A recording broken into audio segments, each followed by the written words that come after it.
Hey everyone, Alexa here, back with another water filtration review, but today we're not going to review a water filter, we're going to be reviewing the TapScore Advanced City Water Test, basically testing our tap water to find out what is in it.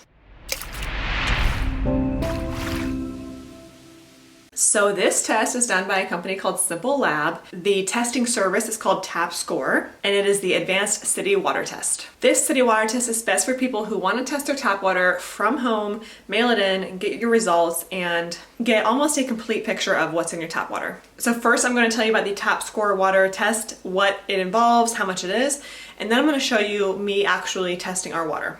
And then at the end, I'll give you my personal review if I recommend the product and just my thoughts about it if you are interested in looking to purchase it yourself. So this test is $249 on the company website. This is our #1 service provider for residential water tests. You can choose between broad contaminant testing based on your type of water source. For example, tap water versus well water, rain water versus spring water, or test for just a single analyte or a few ones. Everything is highly customizable. Also, testing is conducted by a professional and certified laboratory according to industrial standards, EPA, ASTM, and others, for the most accurate and reliable results. And you get actionable results. So you're not really left alone with scientific gibberish that only a PhD can understand. The results are easy to understand and applicable to your life and situation, and I will show you these results when I receive mine. So like I said, this test is best for people who want a complete picture of what's in their water and want to do the test from home. After opening the kit, you can see it's very simple. There are 4 to 5 pages of instructions and a couple of bottles. I like that the instructions are bullet points and there's not a whole lot of words. It's just very clear what you need to do. The turnaround time is 5 days once the lab receives your results. And they say to ship it on a Monday or Tuesday so that it gets to the lab sooner and then they can read the results quicker. So some of the pros. Testing is conducted by a professional and certified laboratory according to industry standards, EPA, ASTM, and others, for the most accurate results. So this means that these results are highly reliable, and that is super important. If you are trying to figure out if your water is safe, you need to know exactly what's in it. So that's probably the biggest pro. It also tests for 109 analytes, like I said earlier, including water pH, TDS, water hardness, chlorine plus disinfection byproducts, dozens of VOCs or volatile organic compounds, nitrite and nitrate, 23 heavy metals including lead and chromium, and other organic and inorganic water impurities and pollutants. The testing package contains all the required materials for the water sample collection and submitting. It's free shipping and fast turnaround, so the whole process is made very easy and simple. And lastly, you will receive a detailed water report, and this will be very easy to understand. There won't be a lot of scientific stuff in there. It should be very straightforward, and I will show you mine when I receive it. But it will show the concentrations of all tested analytes compared to regulatory limits and public health guidelines. It will show information about possible health impacts and plumbing and aesthetic water issues, and unbiased treatment solutions are outlined. So it's really helpful if you see these issues in your water that you didn't know you had before and kind of thinking about what am I going to do about this. They also have free expert support if required. Okay, some of the cons. So the first con is it's not exactly cheap. Getting your water tested, as it turns out, is not the cheapest thing. This is $250 and you may need to test again. So sometimes water contaminants can change over time. So this may not be a one and done deal, although it's a great start, and the high price reflects the high quality of report that you will get back, but it is expensive. Another con is you do have to wait for your results in the mail. So some test kits have an instant read, like a test strip that you can use, and this one actually does come with one for chlorine only, but the rest of them are going to have to be sent in. So that just goes to show that the results are going to be a little more sophisticated, but you're not getting that instant read, which would be nice, except for chlorine. Okay, so without further ado, I'm going to show you how to test your water using this kit. You're going to be doing 2 different types of tests. You're going to do a first draw test and then a fully flush test. The first draw test means that they need the water right out of the faucet after it has been sitting in the faucet and the pipes for at least 6 hours. So this would mean you have to catch the water right away after, overnight, so first thing in the morning. So the first draw is gonna go in this plastic bottle. And that leads me to my next point, because I'm holding this very carefully, is you do not wanna touch the inside of the bottle or the cap inside of the cap with your hands. You don't wanna rinse the bottle or anything. You wanna leave this as intact as possible. Do not get your fingers in there. You could even wear gloves. Just leave it as intact as possible, and you can unscrew it, but just don't touch the inside. So this plastic bottle is the first draw test, and you're going to fill it all the way up to the shoulder. Now, the company recommends using a kitchen faucet for this, but they say that basically anywhere will do, so you could use like a bathroom faucet or a tub or something. But they do say to fill both containers with the same tap water, so that's important. Now the second container is going to be the fully flushed water, so this means you want to run your water for 5 minutes, let it be fully flushed, and then you're going to fill this one up. Again, being very careful, I'm not even going to open this until I do it. Do not touch the inside of the cap or the bottle. Each container tests for different things, but the results will all be on the same report card. You also want to use a low flow when drawing the water and then shut the caps tightly. So this bottle you only fill to the shoulder, and this bottle you fill all the way up and leaving no air gaps. The company sends a shipping label so that you can easily send this back, and there are shipping instructions as well. And this kit can also be used to test the effectiveness of a water filter. So if you want to see how a water filter is actually doing in your area, you would get 2 test kits. So you'd get one test kit and you would run it with the unfiltered water, and then a second test kit to run after the water has been filtered. This is actually what we're going to be doing on this YouTube channel in a bit, but it's also a great thing to do at home if you have a water filter, or maybe you moved in somewhere that had a water filter and you're just not sure what it's filtering out. So the last test we're going to do is the chlorine test, and this is one that we're going to get results right away. So for the chlorine test, I'm going to tear the packet open, remove the test strip, and then place it under running water for 30 seconds and move it back and forth.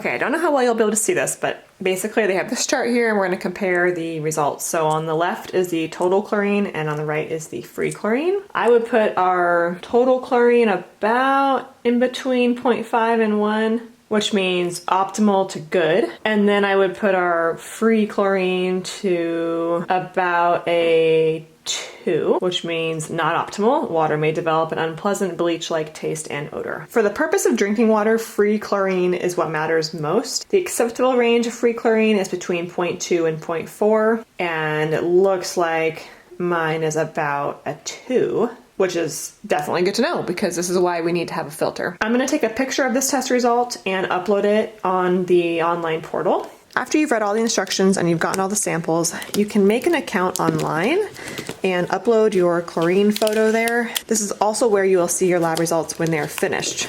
So I will show you that part in a bit, but then you're just going to package up all of the samples and all of the original paperwork and put it back in the box that it arrived in. And there's conveniently a shipping label ready to go. So you just peel that shipping label and put it right on top of the original shipping label. And then you return the box to your local USPS store. Okay, so now I'm going to give you my personal review of the SimpleLab test results that I just received. I'm sitting here at my computer because I want to show you the results and talk you through what it looks like when you get the results back from your testing your water. If you've never tested your water before, this will be very eye-opening. I know it was for me. Living in the Pacific Northwest, we have always been told that our water is so great, and it is. We have a lot of mountain runoff, and it's a clean area to live in. But that doesn't mean that the water is perfect or that we don't need a filter. So it's really important that you do this research and that you do get it tested. And using the SimpleLab is a really great way to do that because it's so easy. And the results are very easy to interpret. And if you don't know how to interpret them, they explain it. So I'm going to show you that now. Okay, so this is the email that you'll get when you first get your results. It says your results are ready for your TAP Score Report ID. And you just click View Your Report, and then you log in with the credentials that you made earlier. So very easy. And it'll take you to this screen. This is the Overview tab. And it first gives you a score out of 99. So obviously 99 would be what TAP Score considers a really good score. So for me, we have an 82 out of 99, which I think that's considered pretty good considering the US average is 77 and the Washington State average is 76. So it tells you that you have health issues, plumbing issues, and aesthetic issues. So I'm going to kind of tell you about what those mean. But first, let's go to the All Results tab. So you have several tabs at the top. You can go through them by clicking at the top here, All Results, Health, Plumbing, Next Steps, or you can click them on the left, so it's the same set of tabs. So if you go to your results, it tells you every single contaminant that was detected in the water. SimpleLab does test for even more than what's listed here, but this is a very complete list. So you can start by seeing that there's a whole list of contaminants here that were detected in your water, and you'll see a benchmark column, and this is comparing it to a certain benchmark. So up here it says there are health benchmarks, and if you go to the drop down, there's regulatory benchmarks and utility water averages. Now what's important to note here, if you go to regulatory benchmarks, for example, is that's going to be comparing against the federal benchmark which is set by the US EPA. The other benchmark you might be interested in is the California maximum contaminant level, which is set by the California Water Board. The EPA is essentially the legal limit for these items, but it doesn't mean that the legal limit is, quote, safe or healthy for you. For example, there's a legal amount that's allowed for lead. However, health experts say and know that you should have no lead in your water whatsoever. But having to enforce that legal limit for many places would be impossible or way too expensive. So sometimes there's a legal limit for something because it's reasonable, but it doesn't mean that it's okay. So just keeping that in mind a little bit. So I'm actually going to walk you through the health benchmarks because I think that that's pretty interesting. So let's go into lead, for example, because that's pretty concerning in my opinion. So you see how TAP score says the health goal should be 0 for lead. And that's like just what I was saying. Even though there is a legal limit for lead that's allowable for certain areas, TAP score is saying it really should be 0. So we came up with a little bit of lead in our tap water. And it will explain to you what all these things are, because while you may probably have heard of lead, I can tell you I haven't heard of a lot of these contaminants, or at least I have, but I don't really know what they are. So it's really helpful to be able to see what it is and have someone explain it to you like you've never heard it before. But it goes on to say health effects are, it's carcinogenic, there's cardiovascular issues, developmental, kidneys, reproductive, which I just really dig this stuff personally because I'm constantly on the lookout for what could cause my family harm, what did cause it harm maybe in the past that we don't know about or haven't seen the effects of today, or what are we doing today that's causing it harm, or what we might do in the future that would cause it harm that we can stop today. And this is exactly what I am interested in when I'm thinking about my family's health, which is basically what I do on a daily basis. So it talks about what lead does as a toxic substance and how it affects your health. And lead, which is interesting, can lead to problems with learning, behavior, hearing, and speech in children and adults. It can lead to hypertension, reproductive problems, neurological disorders, decreased kidney function, muscle and joint pain. I mean, what is not listed there, really? This is a very toxic contaminant. And it tells you how it enters the water, so through corrosion of pipes. And I want you to listen to that specifically because I'm going to tell you why I think that might be happening, at least for us, which is why this report is so helpful.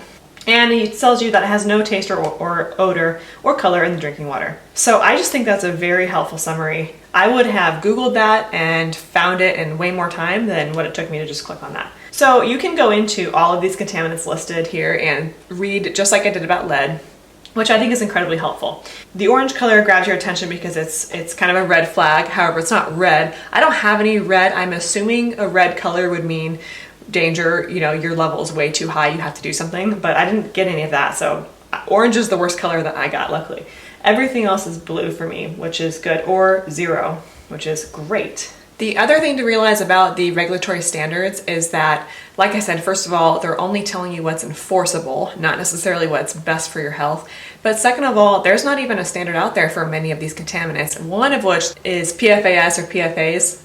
And those are the forever chemicals that you hear about in water, and there is not a standard that exists for those. Oddly enough, there is a regulation that is going around the EPA right now for PFAs, and it's supposed to be finalized by the end of this year, which is 2023.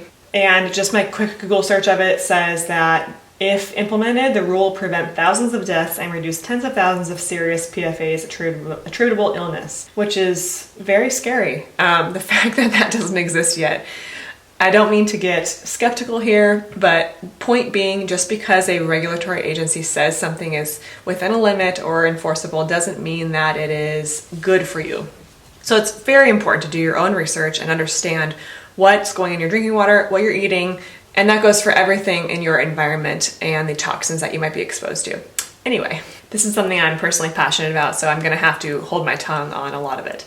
But that's why it's good to look at the California regulation, for example, because that's made by people who are just striving to protect people's health. However, it's not enforceable because they can't enforce it. So it's a good benchmark. That's why they call it benchmark. So just do your research on that. So I want to go to the additional info tab and go to treatment texts. So this treatment text tab is really going to help you decide what to do. So you're going to read your results and think, well, what am I going to do about this? And this will tell you how to get rid of each type of name and type of contaminant. So under chloroform, for example, I have it says carbon block and granular activated carbon, and you can click on either one of those and it tells you carbon block filters are composed of compressed powdered activated carbon. Activated carbon absorbs or traps contaminants on the surface as water passes through the filter. And it says that based on my report, this is what could be reduced with a carbon block. So that means when I'm going to buy a filter, I want to look for carbon block. And it's good to know that this says carbon block filtration is cheap, it's effective and easy to use. I know a lot of filters I've reviewed on this channel are, have carbon block at least as one of their phases. So I think that that's a very common one. This is incredibly useful for the average user. I know that, for someone like myself who is just looking out for the health of my family, and I'm a full-time mom, I don't have a lot of time to Google this stuff. And although I do, I love to, deep diving in Google land and researching exactly what I'd like to know to form my opinion on something. The truth is it's hard to do that. There's a lot of sources out there. And when you do form your opinion on something, then it's like, well, then what do I do about it? So having this tell you exactly what kind of filter, not even a brand, so it's not even advertising anything to you, it's just saying, hey, this type of filter will remove this contaminant, so look for one with that. It is helpful, and it makes me trust this company because I have not seen a single ad in this web page that I'm on right now for a brand of filter or anything like that. So there's no selling here. It's just telling you how to get clean water, which is really refreshing. Some other examples are reverse osmosis or ion exchange. So reverse osmosis, for example, tells you that this is a larger system that pushes water through a semi-permeable membrane with small pores. It allows the water to pass through but keeps certain contaminants from doing so. The process is in the reverse of natural osmosis, where water flows from a less concentrated solution to a more concentrated solution. So anyway, this is a good filter. We have reviewed some of these on our channel as well. And of course, this is what an RO system will remove, so a lot more. But then, it says, wow, this removes a lot of contaminants. It also creates a fair amount of wastewater. They can also be expensive. We've talked about these on our channel where we reviewed RO systems as well. So it's just very useful information. So not only are you getting a report for what's in your water, but you're really being told what to do about it in a very useful way. Okay, so moving on the left here to the health and plumbing tab. So this is what I am really passionate about is, okay, this is like the so what. So you say, okay, I have a little bit of this in my water, a little bit, so what does that mean? Is this going to kill me? Am I gonna die from this? Or like, how risky is this? And this kind of tells you, which may not be a good thing, but it tells you what it could impact. So developmental outcomes, it lists what I have here that could impact developmental outcomes: kidney health, immune system, carcinogens, liver health, female reproductive, male reproductive, blood, cardiovascular, and I noticed that lead is listed for almost all of them.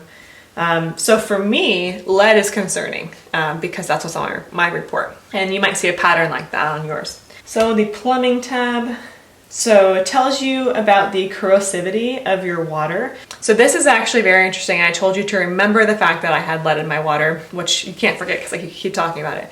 But this is maybe why I have lead. So if you see here, it says CSMR is high. So I click on that, and that is the chloride to sulfate mass ratio. And what that means is there's an indicator of potential corrosion in my plumbing. And specifically, this is the likelihood of galvanic corrosion, which could result in the release of lead into the water.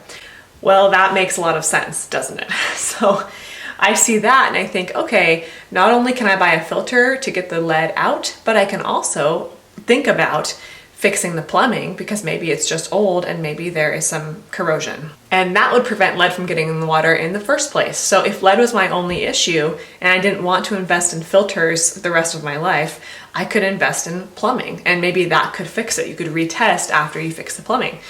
Now, I'm not a plumber, so please don't quote me on that, but that makes sense to me as the average user that I could actually look into the source of the problem instead of just a water filter to fix it. It also talks about your hardiness. For me, it looks like I have soft water. Lastly, there's a next steps tab, and this allows you to share your report with somebody, especially your city or maybe a doctor or anybody who is interested in these results. You can share and you can hide your personal details. It basically gives you a shareable link, which is really nice, so you don't have to worry about downloading it or anything like that. And I forgot to mention the self-test results. You saw me take a picture of my chlorine test and I uploaded those right here, and it tells you the result as well. Okay, thanks for sticking around this long video. I hope that you found it helpful. I know that I did. I really enjoyed reading about what was really in my tap water, as that's something that we'd actually never done before. Because like I said, we've always known that it was good water, and it's the kind of thing that really does need to be done, even if you have, quote, good tap water. So I want to give this company a 5 out of 5. I really enjoyed testing my water. It was very easy. I loved the small box. I have to say that was my favorite part, was the small little test kit box that I got in the mail, because when I saw it, I knew it'd be easy. And there was, one instruction booklet, there were 2 tubes, and everything about it looked easy. Everything about the process was easy, and then mailing it back was easy. The test results came within just a few days, and I really appreciate that. I also really appreciate the user-friendliness of the website and being able to read about each contaminant and just educate myself, because it would have taken me a million Google searches to find all this out, but it was all online in a very user-friendly way. And I knew exactly what I could do about my problem. I did not expect to even think about maybe this is a plumbing issue.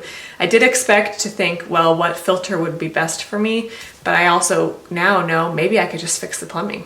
We'll talk about that with the husband.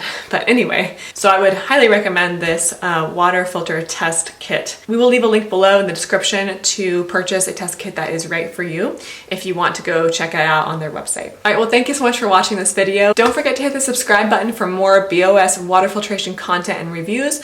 We have reviewed a lot of popular water filters and will continue to do so. And so if you find that helpful, please hit that subscribe button. Thanks, and I'll see you in the next video.